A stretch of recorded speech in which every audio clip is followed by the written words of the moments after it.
आलोक शर्मा आज बड़े खुश हैं। आलोक जी बताइए ना, ये तपस्या का फल मिल गया ना आखिरकार, कुछ तो बोलिए थोड़ा।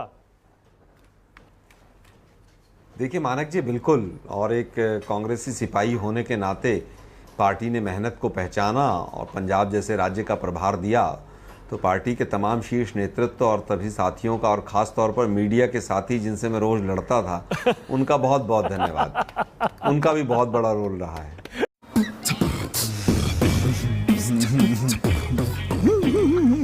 ये बात। अब सीधे बाउंसर खेलिए राकेश टिकैत का। चुनाव के समय राहुल गांधी विदेश चले गए, बताइए ऐसे कैसे हराएंगे मोदी को?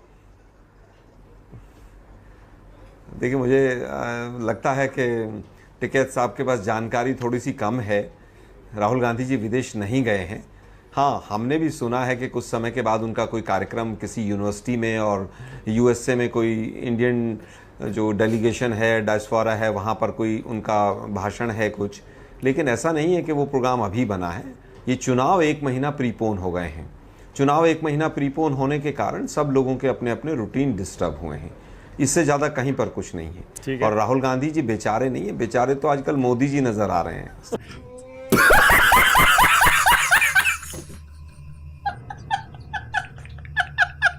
गर्दन झुकी हुई है, कंधे झुके हुए हैं, बस एक शॉल और डाल लें तो ऐसा लगेगा विदाई समारोह के कार्यक्रम में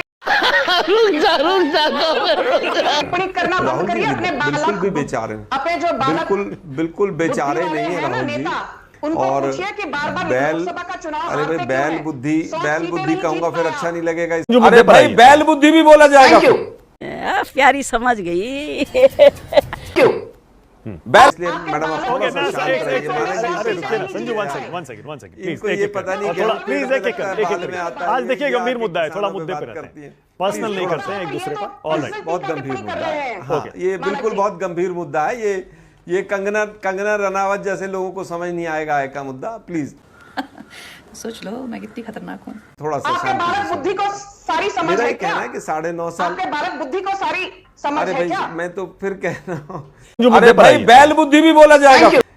अरे भाई इस मानक जी इनको जरा देवी जी को शांत कीजिए भाई। ऐसे नहीं, ऐसे कैसे डिबेट होगा? अच्छा ठीक है, ओके आलोक जी। 9.5 साल तक जो एक मुख्यमंत्री रहे।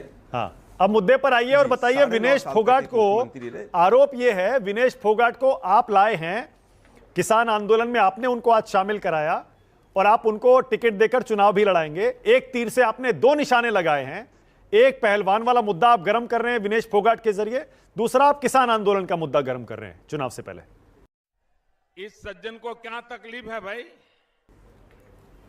देखिए किसान आंदोलन में तो कोई भी जा सकता है। जब सिंघू बॉर्डर पर था मैं भी कई बार गया, मेरे भी तमाम साथी गए। और अगर आज विनेश फोगाट गई हैं तो वो अपनी मर्जी से गई, और अगर कांग्रेस भी लेकर जाए तो भी कोई आफत नहीं है उसमें। किसान आंदोलन में जाना कोई इस देश में गुनाह नहीं है। वो एक अलग बात है, कुछ मंदबुद्धि सांसद संसद में पहुंच गए हैं, वो कुछ भी किसानों को कह देते हैं, वो रेपिस्ट कह देते हैं, वो आतंकवादी कह देते हैं, पता नहीं कौन कौन सी संज्ञाएं दे देते हैं। सोच लो मैं कितनी खतरनाक हूँ। तो मुझे लगता है कि उस पर नहीं जाना चाहिए। किसान आंदोलन, किसान अन्नदाता है इस देश का, किसान पूरे देश का पेट भरता है, किसान का सम्मान होना चाहिए, इसमें कोई दो राय नहीं है। लेकिन सम्मान निधि से किसान का सम्मान नहीं होगा कि आप 2,000 रुपए उसकी जेब में डाल दें और 4,000 रुपए 6,000 रुपए उसकी जेब से वापस निकाल लें। समझ रहे हो ना? इंसेक्टिसाइड, पेस्टिसाइड, बीज, इनपुट, जितनी कॉस्ट बढ़ी है, खाद की कीमत, बिजली की कीमत, और यहाँ तक के ट्रैक्टर के टायर और हर चीज़ के ऊपर आपने जीएसटी लगा दिया। और जब वो अपना माल बाजार में लेकर जाता है, दूध, छाछ, घी, लस्सी, उसके ऊपर आपने फिर जीएसटी लगा दिया। तो मुझे लगता है किसानों की आमदनी तो 2022 में डबल हो ही गई होगी। अब किसानों के ऊपर तो बीजेपी को वोट मांगने की जरूरत है ही नहीं। 2022 में जनवरी में डबल हो गई थी आधी रात को। जैसे ही आधी रात का 12 बजे का घंटा बजा तो किसानों की आमदनी डबल हो गई। अरे भाई किसानों की आमदनी आपकी सरकार आने के बाद घट गई। 32 रुपए प्रति किसान प्रति दिन से घटकर 27 पर आ गई।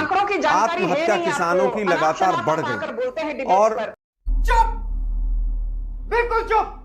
2018 के बाद से किसानों की आत्महत्या के आंकड़े एनसीआरबी ने देने बंद कर दिए। 3 कृषि कानून जो काले वाले बने हैं, जिनके ऊपर मोदी जी ने बहुत बड़े बड़े भाषण दिए और मीडिया के भी बहुत साथियों ने कहा कि ये बहुत अच्छे कानून हैं और इनके एक सांसद तो अभी भी कह रही हैं कि बहुत अच्छे कानून थे वो मोदी जी को ही धता दे रही हैं, मोदी जी की ही गलती बता रही हैं कि आपने वापस क्यों ले लिए। खैर, मैं आज देशवासियों से क्षमा मांगते हुए, हमारी तपस्या में ही कोई कमी रही होगी। मायला बाबू भाई ऐसे डायरेक्ट बाबू, तेरा तो गेम बजाना पड़ेगा। नानक जी, आज बात ये मेरी आती है बात कि तो आपने किसानों आधे को पे जिसने काट ये दी, कहा था टिकट से कि ये इंटरव्यू हो आतंकवादी जाए, ये क्या हैं, तरीका है? ये चीन से और कनाडा से फंडिंग लेकर यहाँ पर प्रदर्शन करते not हैं, done. आज बीजेपी सोचती है वो किसान इनको वोट दे देंगे। बिल्कुल नहीं देंगे। और अभी तो रुको, क्लाइमैक्स अभी बाकी है। किस वजह से दे देंगे? टमाटर का बीज 2014 में 21,000 रुपए किलो था, आज 1 लाख रुपए किलो के करीब है। न्यूज 24 के दर्शक सुनेंगे तो चौंकेंगे कि टमाटर का जो बीज है वो 80,000 से 1 लाख रुपए किलो के बीच में बिक रहा है। संजू वर्मा की बारी। लेकिन दुर्भाग्य ये है कि लैंड एक्विजिशन बिल हो जिसको 3 बार ऑर्डिनेंस ओके, संजू वर्मा की बारी है। संजू बोलिए। एमएसपी की बात हो 2016 में सुप्रीम कोर्ट में 700 पेज का एफिडेविट दिया कि स्वामीनाथन कमेटी संजू वर्मा को सुनिए। फार्मूले से हम आलोक जी, अब संजू वर्मा कैलकुलेट नहीं को कर सुनिए। सकते।